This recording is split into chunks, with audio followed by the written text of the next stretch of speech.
So continuing where we left off yesterday, we talked about the Kodesh HaKadoshim, the Holy of Holies.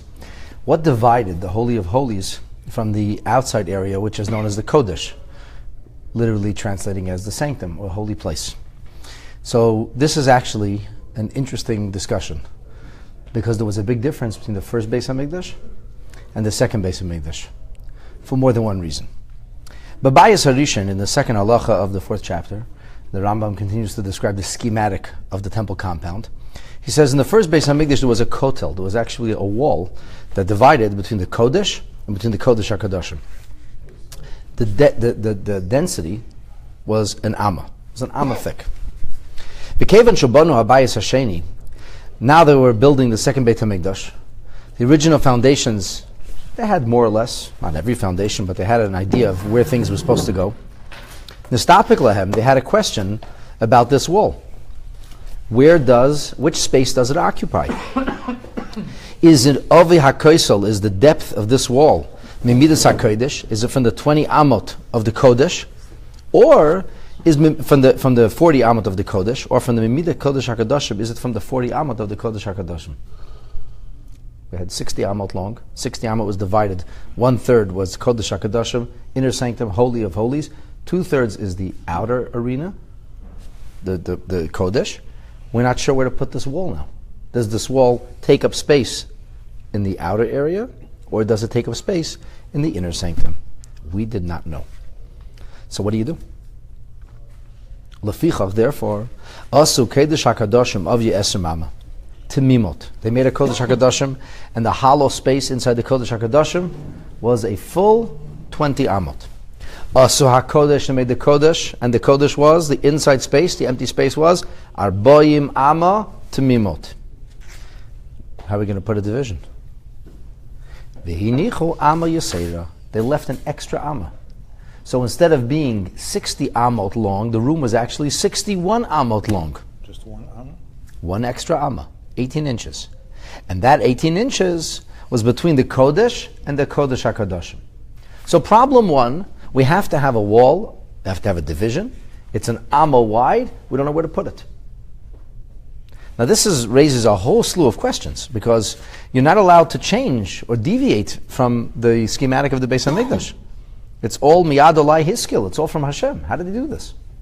On the other hand, there was a requirement to do this. That actual amma is called in halachic terminology the dvir, like dvir beitecha. So the beauty or glory of Hashem's house is that it's very important to have that modesty wall. You had to make a division between the Holy of Holies and between the Holy. It's like a big deal. So what are you supposed to do here? So the answer is, since they had no choice, since they were uncertain, they knew that the Kodesh has to be 20 amot. They knew that the Kodesh HaKadoshim, they knew the Kodesh has to be 40 amot, and they weren't sure, but it necessarily needs to have that amma, so they took the liberty of adding that amma without having a choice. It was easier to add an amma, halachically, than to take an amma off of the space that wasn't supposed to be taken from. So if they actually would be encroaching on the Holy of Holies, that would be a terrible sin. Even encroaching on the Holy would be a sin. What do you do? You would say, some people would say, divide it, put half amma or half amma there. You still be encroaching a half amma. And it seems pretty clear that they knew what they did have was that it was separate. It wasn't a half. It was an absolute. It was an absolute division over there. They didn't know what to do, and because of this, they having no choice, they added this extra amma. Now there is an urban legend that this is why in the second Beis Hamikdash they didn't build a wall, which is patently wrong. The Rambam continues as v'leibonu koisel b'bayis sheni. They did not build a wall in the second Beis Hamikdash. It's not saying umipnei ze leibonu. Because of this they didn't build. Matter of fact, they did not build a wall. Why didn't they build a wall? Because the first Beis Hamikdash was 30 amot high. A structure that's 30 amot high can have a wall that's an amma wide, an amma thick, dense, and it will be able to sustain itself. In the second Beis Hamikdash, they built it 40 amot high. A wall that's 40 amot, that's only an amma wide, is simply not sustainable. The wall would collapse. You can't put supports, because the moment you support, you're encroaching in the holy space. So the obvious question would say, build it wider than an amma. They weren't allowed to build a wider than Amma. They can't change from the schematic of the Beis HaMikdash that they were given originally. The only thing, the maximum they could have allowed themselves was to add that Amma, because they knew there was an Amma called the Dvir, and the Amma had to go somewhere. But since we had no choice, didn't know where to put it, what we did is, we left one Amma, and that's all. But because there has to be a division, so the Rambam says, Asu shtei parochot, they had two curtains. Two curtains. Achat mitzad Kodesh HaKadoshim, one at the end of the line of scrimmage with 20 amot ended on the Kodesh HaKadoshim, and Achat, one at the end of 40 amot where the Kodesh ended. Ubeineihem amma, and in between these two curtains there was a space of an amma 18 inches wide. And that was the Ovei HaKaisel Shahaya Berishan, that was the density of the first Beis HaMikdash. And the first Beis HaMikdash, they had this width of an amma. Aval b'mikdash rishon lehaya sham ela paroches achas b'vad. In the Beis HaMikdash there was one parochet, and as the Kesef Mishnah points out, it was not just that in the Beis HaMikdash there was a parochet. The parochet served a different purpose. The purpose of the parochet in the first Beis HaMikdash was as a modesty panel. There was a wall, there was big doors, and there was a curtain hanging in front of those doors. In the second Beis HaMikdash, the curtains actually comprised the wall, the demarcation itself.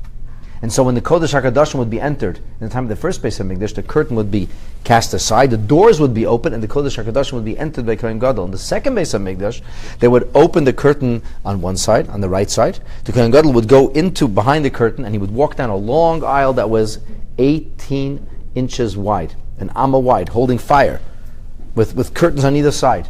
He would come down to the end, and he would come at the end, so he would enter on this side, walk all the way down here, and he would find the curtain drawn back on the other side.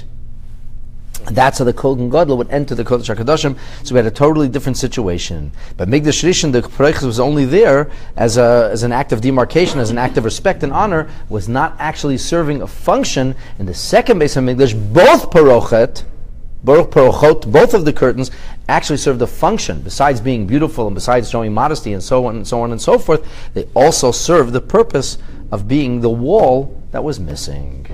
And that's the story of the missing space, the empty space that was only found in the second Beit HaMikdash. So the Kohen Gadol was going in between those parochas? The Kohen Gadol walked in between the second Beit HaMikdash.